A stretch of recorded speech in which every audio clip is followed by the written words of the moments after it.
সুপ্রিয় দর্শক আসসালামু আলাইকুম। সুপ্রিয় দর্শক দেখতেছেন যে প্রচুর পানির স্রোত। এবার দক্ষিণবঙ্গের যে পানি হইতেছে এই পানিতে হয়তো দক্ষিণবঙ্গ কিছুদিনের মধ্যে হয়তো তার তলিয়ে যাবে।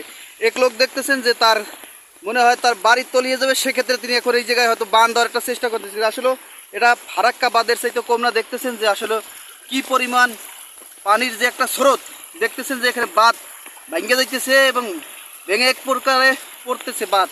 আপনার যদি একটু দেখাই, দেখতেছেন যে এত পানির স্রোত, এটা মূলত দক্ষিণে যাইতেছে। দক্ষিণের মানুষের ক্ষেত্রে অনেক ভয়াবহ হবে এবং দক্ষিণের মানুষের জন্য মূলত পুরো বিপজ্জনক। আপনি দেখতেছেন যদি পানির স্রোতটা যদি আপনার একটু দেখাই যে আসলে এটা মূলত দক্ষিণে যাইতেছে পানিটা।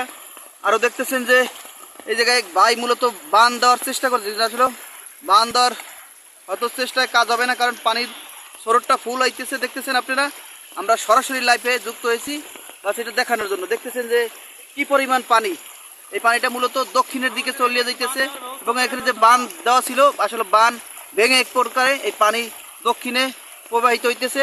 আমরা যদি একটু দেখাই যে এখানে একজন লোক হয়তো কিরকম পানির স্রোত কিরকম এই জায়গায় প্রচুর পরিমাণে পানির স্রোত, যা স্রোত হইতেছে মনে হইতেছে আমাদের বাড়িঘর থাকবে না। এটা যদি আমি সরকার দ্বারা একটাই আবেদন জানাই, আমাদের এই বাঁধটা দিয়ে দেন।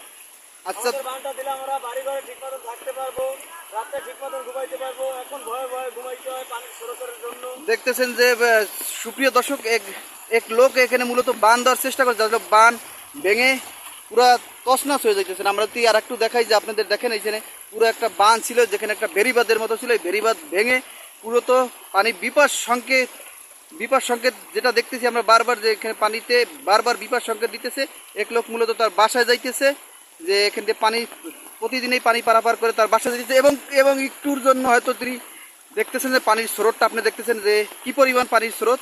আর এই জায়গায় দেখেন যে আমরা পানির স্রোতটা যদি একটু দেখাই আপনাদের, দেখেন যে পানির কি পরিমাণ স্রোত যাইতেছে। এটা মূলত দক্ষিণে যাইতেছে, পানির স্রোতটা আমরা দেখতেছি দক্ষিণে যাইতেছে এবং দক্ষিণের লোকের কপালে কি আছে আল্লাহ জানে। আপনি দেখতেছেন যে পানির ফুল স্রোত চলতেছে এখানে দেখতেছেন আমরা যে একটা বেড়িবাঁধ ছিল, বেড়িবাঁধটা মূলত এখানে ভেঙে গেছে। এক প্রকার পানির যে নির্ভর চাপ, পানির যে চাপে মূলত এই বৃষ্টির, আরও দেখতেছেন অজরে বৃষ্টি পড়তেছে এখানে। আসলে এই কারণেই মূলত এই জায়গার এই সমস্যাটা দেখা দিতেছে। এটা মূলত মাদারীপুর ডাসার উপজেলা থেকে আমরা দেখতেছি, যেখানে একটি উপজেলা একটা বাঁধ ছিল, এই বাঁধ ভেঙে মূলত এখন পানি প্রবাহিত হচ্ছে দক্ষিণে যাইতেছে। এটা হলো মূলত দক্ষিণ বরিশালের যেটা আছে, বরিশালের মূলত এই রাস্তা এই যে খাল, এই খাল মূলত বরিশালে প্রবাহিত হচ্ছে। এখন এখান থেকে মূলত পানি যাইতেছে। দেখতেছেন যার বৃষ্টিরও প্রচুর। এখন এক লোক দেখতেছেন যে তার পুরো ভয়াবহ, এখন তিনি আসলে পানির যে এমন নাকাল পরিবেশ এবং পানির যে স্রোত, আসলে এখানে থাকা বড় মুশকিল। পানিতে দিন দিন